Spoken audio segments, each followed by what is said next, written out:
Assalamualaikum warahmatullahi wabarakatuh. Saya adalah pelajar NPM 221111. Saya Cikram Harabila dengan NPM 12111 tahun 2055. Saya juga di NPM 221111. Di sini kami akan menjelaskan materi akidah Allah yang berjudul Akidah Islam terhadap fenomena-fenomena kontemporer. Selamat mendengarkan. Assalamualaikum warahmatullahi wabarakatuh. Saya di sini akan menjelaskan mengenai ramalan BMKG. Prediksi dan perkiraan cuaca yang biasa dilakukan oleh BMKG atau badan-badan penelitian lainnya bukanlah termasuk ilmu gaib, tetapi hal itu juga merupakan penelitian ilmiah tentang keadaan cuaca, angin, awan, atau sejenisnya.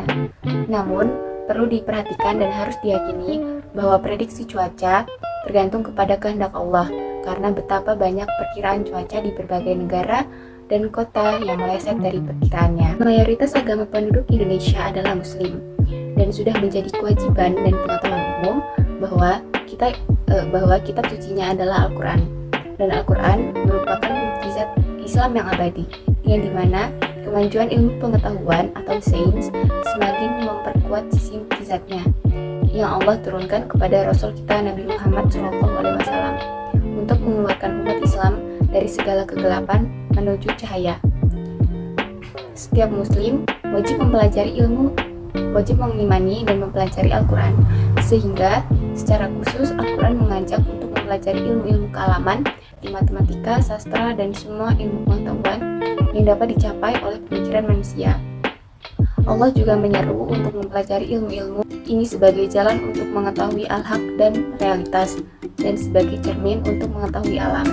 Tentunya untuk mengetahui hukum Islam berdasarkan makna asli dari bahasa, cuaca bukanlah prediksi yang dilarang dalam Al-Quran, melainkan prediksi atau ramalan. Prediksi menebak dengan informasi bahwa pilihan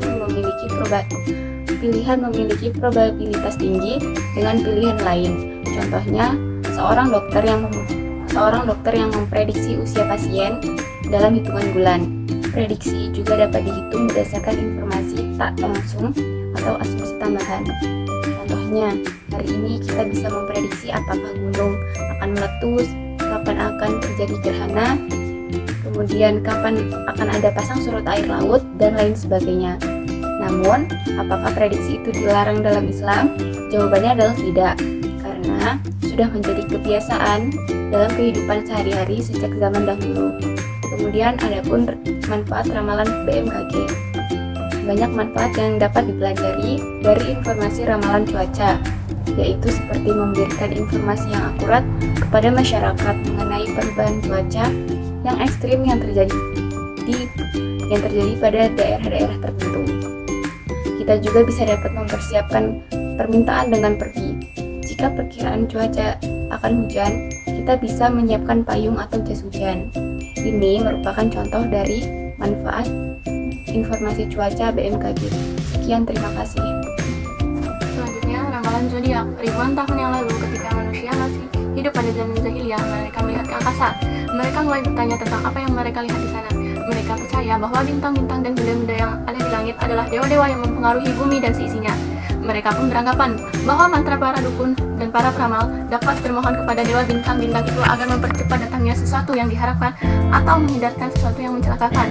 Perhitungan ramalan bintang didasarkan pada rasi bintang, yaitu sekumpulan bintang yang terletak berdekatan membentuk suatu pola yang dinamai dengan zodiak.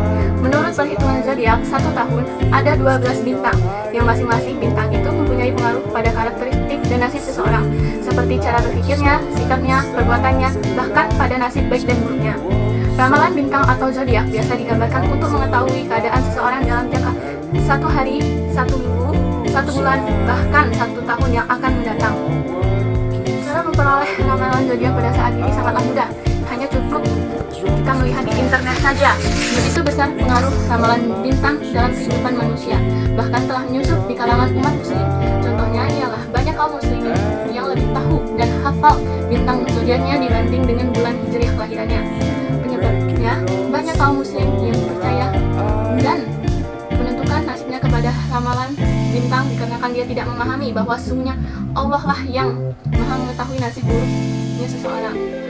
Beberapa akibat dari percaya dari ramalan zodiak adalah kita dapat depresi berat, mengisolasi diri, dan lain sebagainya. Baiklah, di sini saya akan menyampaikan materi yang berjudul Ramalan Paranormal atau Dukun. Sebagian manusia yang menghadapi berbagai masalah yang sulit dipecahkan dan penyakit yang sulit disembuhkan secara medis, ada yang frustasi dan akhirnya mencari alternatif lain. Di antaranya dunia mistik, sihir, paranormal, dan perdukunan. Berdasarkan kebiasaan dan pengalaman yang diwarisi dari nenek moyang, gangguan dan kendala hidup seperti itu dapat memunculkan berbagai prasangka. Misalnya, muncul anggapan bahwa anggapan kesulitan tersebut dipengaruhi oleh ilmu-ilmu goib, pelampiasan sakit hati, atau hasad dengki. Bahkan menimbulkan kemunafikan yang mengarah pada tujuan negatif yang merusak perlakuan tersebut. Contoh lainnya seperti orang-orang yang mengkeramatkan surat-surat atau ayat-ayat tertentu dalam Al-Quran, benda-benda yang dapat menolak bala, menggunakan jimat dan pemaknaan pada bintang, tumbuhan, hari dan bulan, tahun dengan dalih mengikuti warisan nenek moyang. Semua perlakuan dan keyakinan tersebut tidak berlebihan jika dikatakan sebagai penyimpangan dan pemahaman keyakinan terhadap Al-Quran. Demikianlah video penjelasan dari kami ucapkan terima kasih. Wassalamualaikum warahmatullahi wabarakatuh.